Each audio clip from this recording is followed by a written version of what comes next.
Nanti saya lempar 5 pertanyaan, Pak Luki jawab dengan cepat. IPB, Padang siang. Pati, Perikanan. ikan, Ikan mah enak. kapal, Harus diatur. Luki. IPB Bogor.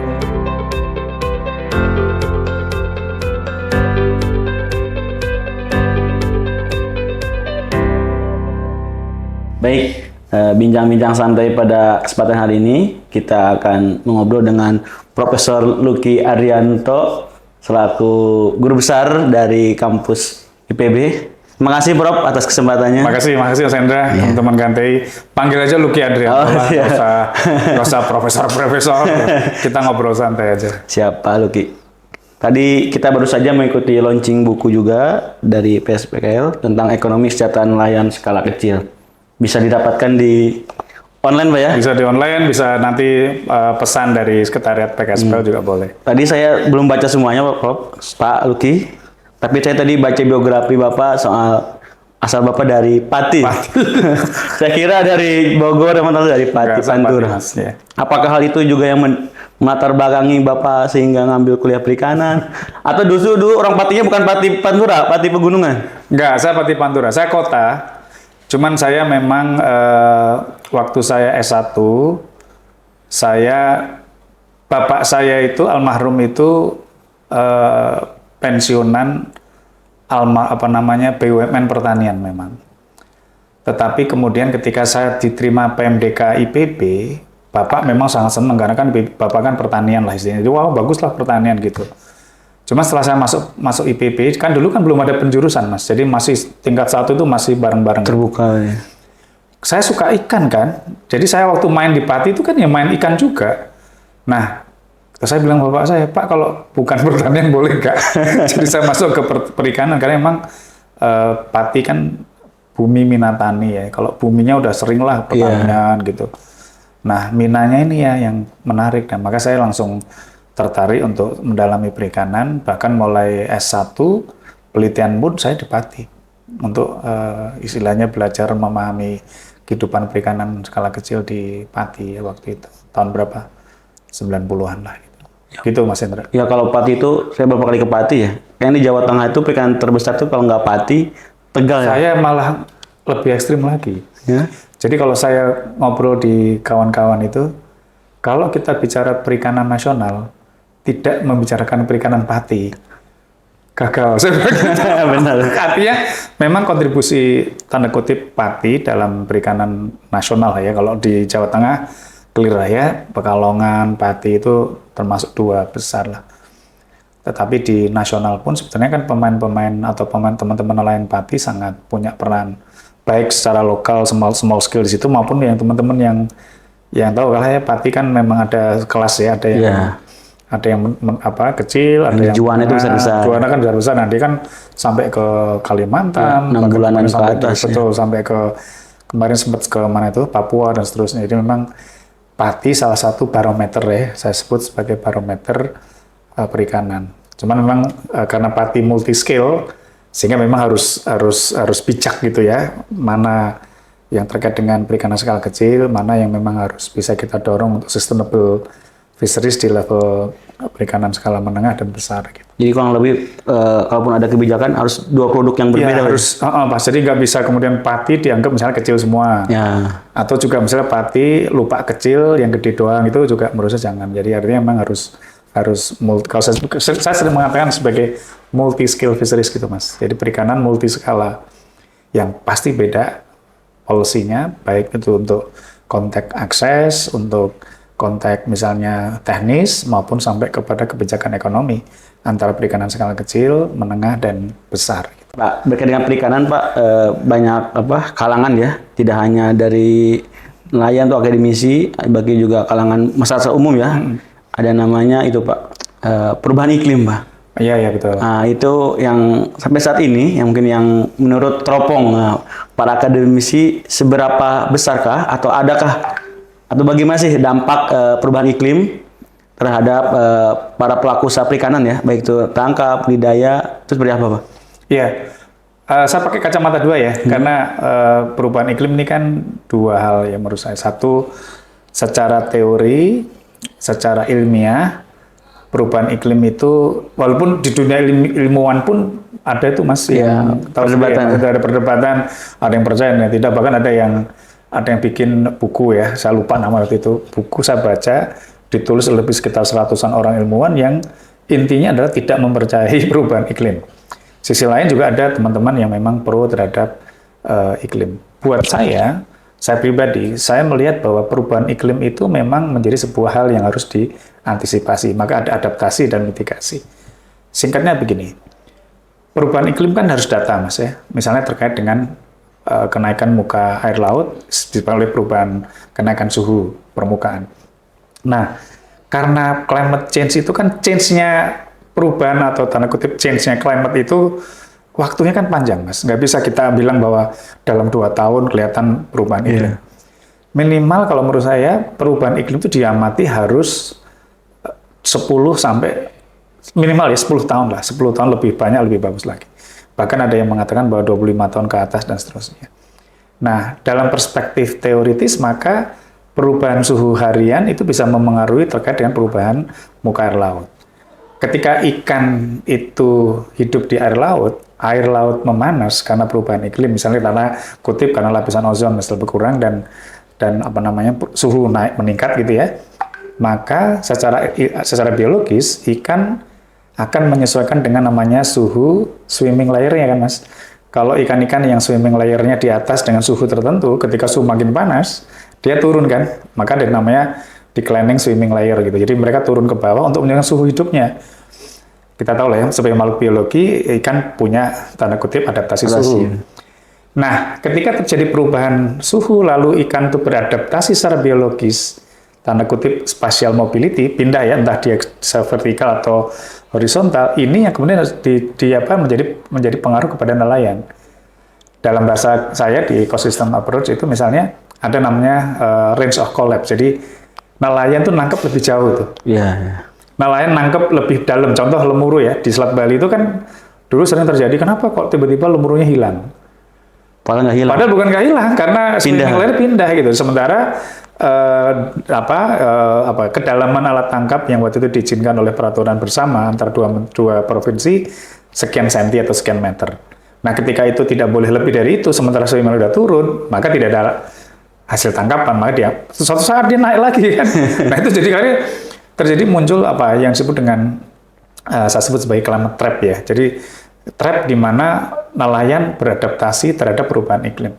Nah, oleh karena itu dalam kacamata saya, ketika iklim itu memengaruhi habitat, apakah itu habitat ekosistem perairan ya, entah itu saya nggak ngomong laut aja, Mas, ya, mungkin juga di danau, sungai dan sebagainya, atau dalam perspektif budidaya adalah terkait dengan tambak dan sebagainya, selama empirically itu ada perubahan terhadap habitat itu, maka akan berpengaruh terhadap mobilitas ikan. Ketika ikan atau sumber ikan itu berubah, maka alat tangkap kemudian hasil tangkapan juga berpengaruh. Nah, dengan demikian secara jangka panjang perubahan iklim di dalam konteks perikanan budidaya dan tambak itu perikanan dan tangkap itu eksis menurut saya. Nah, tinggal kita harus sama-sama amati apakah nelayan punya kesiapan mitigasi dan adaptasi terhadap itu. Nanti kita ceritakan lagi ya, walaupun menurut saya nelayan punya adaptasi. Dia sangat tahu tentang bagaimana perubahan perilaku ikan. Dia juga sangat tahu terhadap perubahan iklim, cuman dalam bahasa sains harus dibuktikan dengan pengamatan yang lama gitu. Maka saya suka dengan namanya long term observation method, Mas. Metode observasi yang jangka panjang waktunya. Maka saya suka, kenapa di IPB itu saya suka misalnya mengamati Pelabuhan Ratu puluhan tahun gitu, Mas. Spesialis Pelabuhan Ratu. Mengamati misalnya Selat Sunda lama gitu, Mas. Nah, inilah kemudian berkolaborasi, Mas. Kalau menurut saya, jadi ini yang menjadi bagian dari scientific approach-nya dapat, proven, tetapi adaptasi sama mitigasi juga bersama-sama dengan kelompok nelayan. Jadi nggak cuma sekedar scientific saja, menurut saya nggak cukup, Mas. Kita bisa nyebutnya koneksi kampus dan kampung. Iya, itu. Kampus dan kampung dalam konteks long term. Saya sih mendambakan itu, Mas. Dulu saya bikin learning center itu untuk itu, Mas. Nggak hanya sekedar untuk scientific publication ya, Mas, ya, menjadi skripsi atau menjadi apapun, tapi hasilnya dipakai untuk tadi, Mas. Salah satu saya kasih contoh supaya lebih mudah mencernanya gitu. Karena tadi kan secara konseptual kan perubahan iklim macam-macam, bisa kena di habitat, kena di ikannya dan seterusnya. Jadi saya contohkan yang range of collapse ya. Ketika terjadi perubahan suhu, terjadilah namanya perubahan mobilitas. Dalam bahasa kita range of collapse. Nah, ketika ada perubahan suhu lalu ikan bergerak menjauh, kan teori iklimnya begitu. Lalu dampak utamanya adalah cost of fishing naik. Ini kan yang nanti kita harus antisipasi.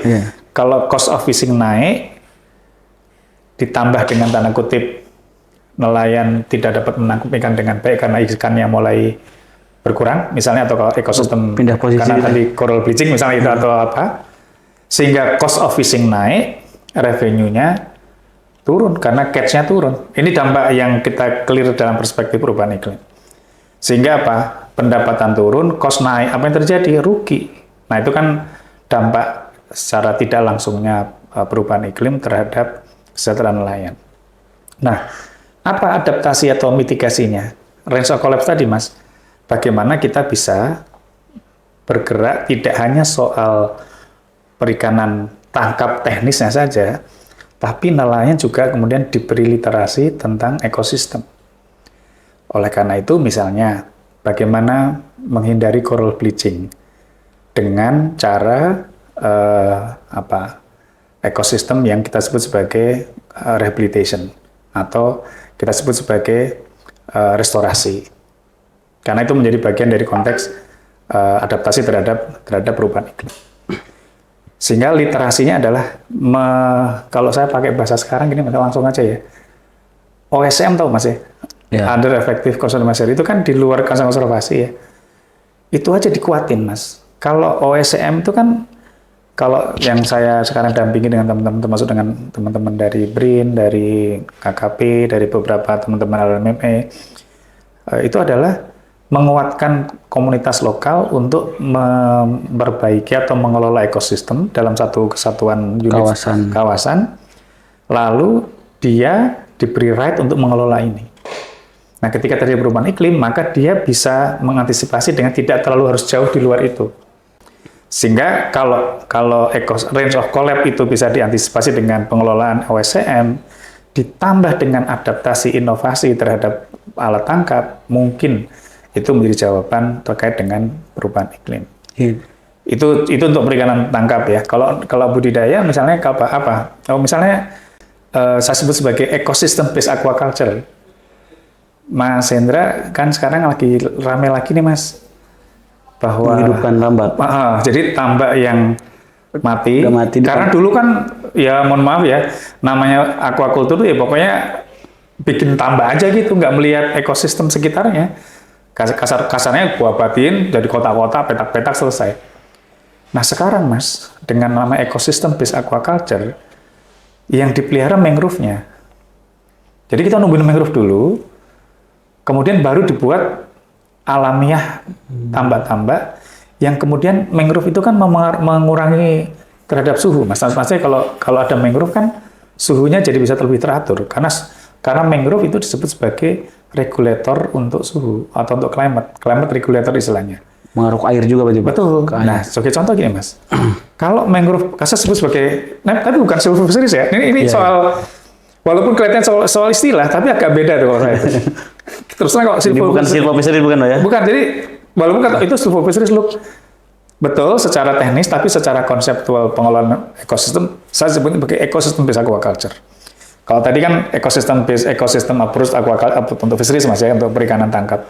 Nah, dengan kita memelihara mangrove misalnya, maka air terjaga regulatornya. Udang bisa lebih ini. Tahu nggak Mas, penelitian kami di IPB, ada senior kami yang melakukan itu, ternyata kan nutrisi-nutrisi yang dari mangrove itu kan bisa jadi pakan bagi ikan, bagi udang yang dipelihara Mas. Mengurangi pakan buatan.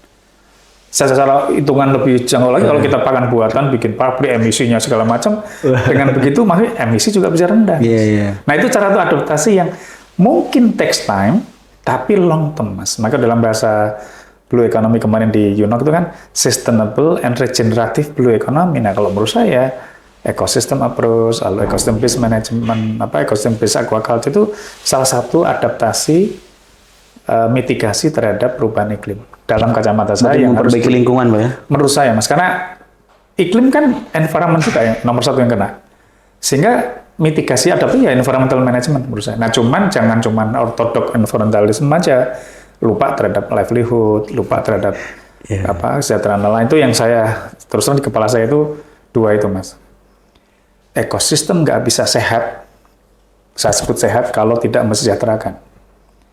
Tapi sebaliknya, Mas, kalau Mas Hendra dan teman-teman lain itu sejahtera, tapi tidak mau menyehatkan ekosistem yang nanti secara jangka panjang akan memitigasi perubahan iklim atau mengadaptasi perubahan iklim, maka walaupun sampean punya kapal 10, Mas, walaupun punya rumah gedong, ya berhenti di saya. Saya nggak sebut sebagai sejahtera, Mas. Itu bukan nelayan sejahtera, itu nelayan egoisme. Tapi sebaliknya, ekosistem sehat segala macam, tapi masyarakatnya nggak sejahtera, itu juga egois. Jadi kita harus, kalau ini istilah baru setelah podcast ini, Mas. Jangan ada ecological egoism dan economic egoism itu, Mas. Jadi harus connect antara ekosistem. Nah, itulah ecosystem approach kalau dalam pendapat saya. Nah, ini akan secara efektif, kalau menurut pendapat saya, secara efektif akan lebih dampaknya bisa terukur kalau memang controllable, kan, Mas? Iya, seimbang, Pak ya, antara ekologi dan ekonomi seimbang. Tapi jangan mikir terus yang gede-gede satu BPP itu loh, Mas.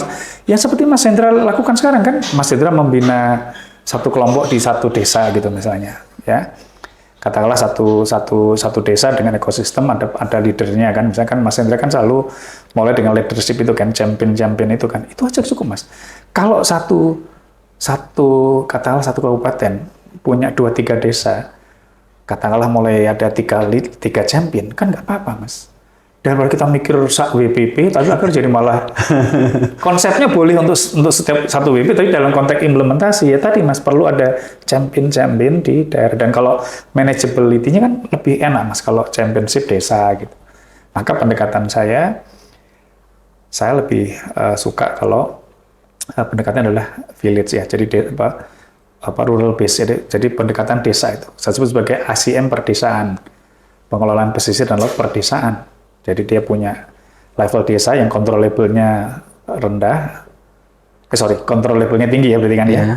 Yang bisa manageability-nya tinggi lah ya, bisa manageable, ada champion, tapi dengan literasi yang lengkap itu, Mas. Mungkin dengan replikasi yang banyak, dengan jaringan KNTI misalnya, dengan di Rembang yang di Jawa Tengah yang hampir semua Pantura mungkin, atau di NTB atau di Aceh, di Sumatera Utara, mungkin bisa dengan pola itu membuat mitigasi dan adaptasi perubahan iklim lebih real itu, Mas. Jadi nggak usah terlalu berdebat ini ada apa enggak perubahan iklim, lalu masyarakat ditanya, masyarakat tahu nggak? Udah kita bikin ekosistem base itu, saya kok insya Allah yakin tanpa sadar mereka sudah memitigasi dan mengadaptasi perubahan iklim. Berarti ajakannya kita pulihkan ekosistemnya. Tapi jangan terus ini ya, jangan salah kalau rehabilitasi lalu meninggalkan livelihood ya. Iya, itu yang sering terjadi kan. Iya, seringnya ortodoks kalau satu. Jadi ada, mohon maaf, ada environmentalis ortodoks, ada yang juga ekonomik atau sosialis ortodoks, Mas. Yang penting manusianya, lupa ininya, yang suatu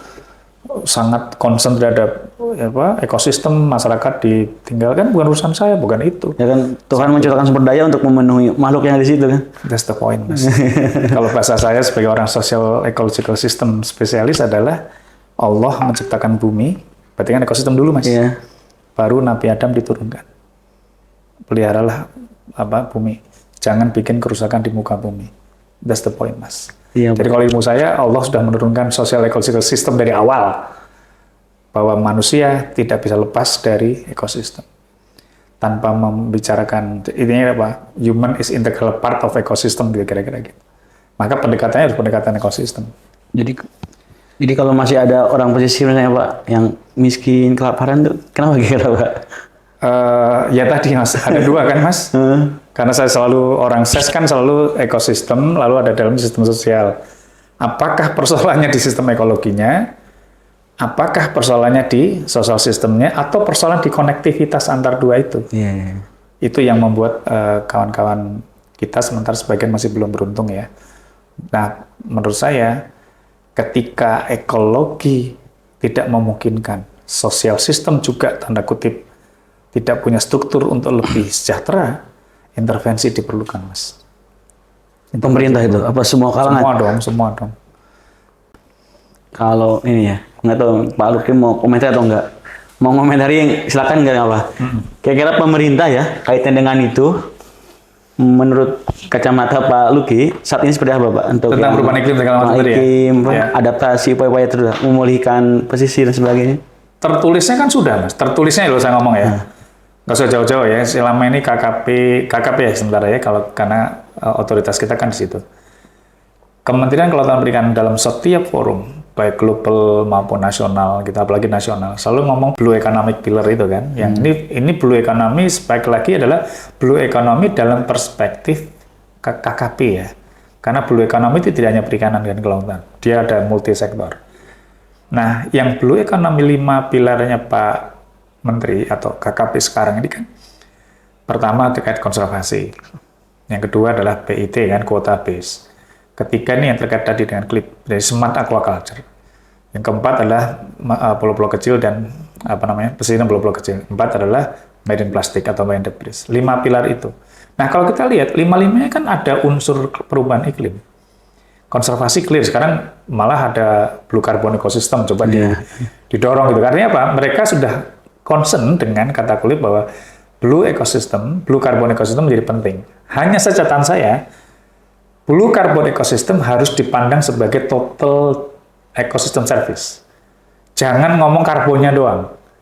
Karena 1 meter persegi seagrass hilang, itu nggak cuma karbonnya doang yang hilang. Ada mungkin ikan-ikan yang berasosiasi dengan seagrass, ya, ikan rabbit fish misalnya, atau katakanlah mangrove gitu ya, ada kepiting, ada blodok dan sebagainya. Jangan ngomong soal karbonnya, tapi ngomong soal jasa ekosistem secara utuh. Kuota base. Nah, itu kan baru kuotanya, Mas. Padahal kuota kan dinamik, kalau saya nyambungin tadi dengan penjelasan saya terkait dengan perubahan iklim.